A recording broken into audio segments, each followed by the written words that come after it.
All right, how you doing? My name is Richard MacQuarrie. This is going to be my first of many podcasts, hopefully, where we could talk about issues that are happening nationally, statewide, and locally here in Island County, as well as in Snohomish County in some cases, since Island and Snohomish share a school board district, so sometimes it'll overlap. So there's just a couple of things that I wanted to get into. We'll start nationally. So nationally, it's a good day for Trump. The Supreme Court just voted 9-0 in favor of allowing Trump on the ballot. This is basically denying Colorado's attempt to remove him from the ballot based off the fact that he had started, or the opinion that he had started an insurrection on January 6th. So the insurrection clause will not work. Trump will be on all ballots in all 50 states. So there's going to be an election. And it's looking more and more like Trump is going to be the nominee. I don't see any possible way Nikki Haley pulls this out. She did manage to win Washington, D.C., but that's nowhere near enough delegates to give her a real shot. And Super Tuesday's tomorrow, so we'll have a better idea of how it looks. But I think we have a Trump-Biden rematch coming up. So Washington State, a great deal has happened. This is a really good day for Washington State, in my opinion. We have successfully had the House and the Senate pass three initiatives that are going to be on the ballot. These were initiatives that were started by Brian Hayward. And the three initiatives that have now passed with overwhelming support is Initiative 2111. This is an initiative which stops and bans states and local government from taking money out of your income. So income taxes, even though it's already in the Constitution, is now been codified. So there will be no taxes on our income. Now, there's no telling if that's going to have an effect on one bill that I think is an income tax, and I'll have to look that up. But basically, it's the senior living bill, which we are all forced to be a part of, and it takes money out of your income on the promise that you will get $36,000 for senior living when you are in need of it. But it does not matter how long you've been donating into it. It does not go above 36,000. If you move out of Washington State, you do not get to keep it, and so it's pretty much an income tax. So we'll see if it has an effect on that. I'm sure that'll probably end up back in the courts due to what just happened. Initiative 2081, which clarifies and enshrines parental rights when it comes to their schools and it comes to their children's education. So this will make it easier for parents to be more involved in what's going on in their schools, what's going on with the education of their children, and it's basically now been acknowledged by our legislature. So respectively, House Bill 2111 for the ban on income taxes passed 76-21, which is overwhelming, which means it was very bipartisan. That means a lot of Democrats voted for it, and I think all the Republicans voted for it. 2081 was 82-15. So it looks like parental rights is very popular here in Washington State, and our House thankfully agreed and voted overwhelmingly in favor of it, both Republicans and Democrats. And 2113, which allows the police to pursue criminals in the cases where they have committed a violent crime or a sexual crime, which I can't believe wasn't always allowed. The police now have the right to pursue you if you are trying to evade justice, so they don't have to wait for you to stop and commit another crime before they can detain you. That was that's something that's been driving me nuts. I know it's been driving a lot of people nuts. We need to stop handcuffing our police here because we are in a lot of trouble in Washington. If you look at King County, some places in Snohomish County, even Whatcom County, and now even Skagit County, on this side of the mountains, it is there's a lot of crime, there's a lot of drug use, there's a lot of violent crime that we didn't see before, and we need to allow our police officers to do what they need to do to prevent further crimes, even if that means pursuing the criminal and detaining them. So all of these passed. So we have now fixed a lot of what's broken. The other three initiatives are still on the ballot. They're going to be voted on. I don't know if the legislature will pass them, But half of the 6 initiatives that Brian Hayward put out have already just been approved by our own legislature. So I think that's a really positive step for Washington State. And I think it's very good that the state was able to come together in a bipartisan way that let common sense reign for a day. So I think that's a very positive thing. Um, why did this happen? Why all of a sudden was there a change of heart from some people in the Democratic Party? I think some of them agreed with this from the very beginning.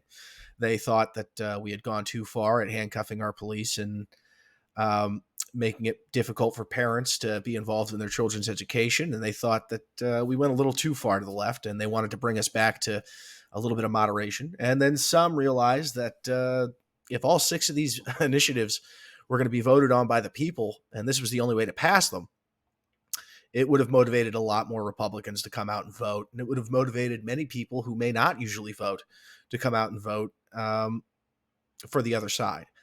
And so, I mean, sometimes the system works, right? They did the right thing. They were worried about the votes of the people, and so they adjusted themselves to represent the will of the people. And that's how the system's supposed to work. So I'm very happy about that. So we also have a pretty savage governor race getting ready to gear up. We know that it is very likely that Bob Ferguson is going to be the Democratic nominee, unless something crazy happens that I cannot foresee. But I think it is very likely that we will be facing Bob Ferguson. And our 2 candidates that seem to have the best chance of going forward are Semi Bird and Dave Reichert. Now, Dave Reichert and Semi Bird both themselves have done a very good job of staying out of the fray. What is happening, unfortunately, is the same thing that happened in 2020. Some of their supporters have not. There have been some attacks on Semi Bird that have been unfair. And there's been some real questions that have been brought up about his electability that does need to be answered, but we need to do this in a better way that isn't assuming, that isn't aggressive, and doesn't try to cripple our candidates before they even get to the general. And then Dave Reichert, some people have been attacking him on some votes that he's had in the House, which, when someone's been in the House for as long as Dave Reichert was, it is almost impossible not to have a vote that you regret. There's a lot of, Washington, D.C. is gross. There's a lot of wheeling and dealing. I wish it wasn't true, but it is, and that's how things get done over there.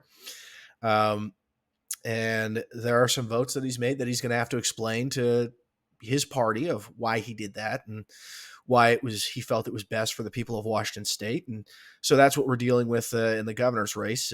Right now, the supporters of both are attacking each other. And I'm hoping that we don't have a repeat of 2020 where there are such hard feelings that once we do have a nominee to go against Bob Ferguson, that people don't just either stay home or vote for the Democrat, because that would be insane in this case. I'll tell you, I think most people who know me know I'm not a big fan of Jay Inslee's policies, but I don't dislike the guy. I think when you meet him in person, he's a nice guy. He is sometimes willing to listen to the other side. It's rare, but it happens. He does get along with people in the Republican Party and the Democrat Party. With Bob Ferguson, no, it's just a complete 180. That guy is I will give him credit. He's very intelligent. He's a very smart guy. He's a chess master, so he's very strategic in his thinking. But he's not very good at negotiating for the good of Washington State. It's his way or the highway, or he'll prosecute you. And he uses the Attorney General's office as a political office. And I am very concerned that Republicans are not seeing the truth. And the truth is, Republicans, for those of you who believe in conservative values, either one of the candidates, Semi Bird or Dave Reichert, would be thousands of times better for the state of Washington than Bob Ferguson. So let's try not to cripple each other, guys. That's just my advice. You can take it. You cannot take it. So locally here in Island County, a few things that we're going to go over. And I'm going to be hopefully able to interview some of these people very shortly. I'm hoping to do interviews on the next podcast. This is basically just a quick introduction of what we're going to be doing. Locally, we have a commissioner's race in Commissioner District 1. That is Southern Island County, or Southern Woodby Island, I should say. It starts at about Coopville all the way south to Clinton.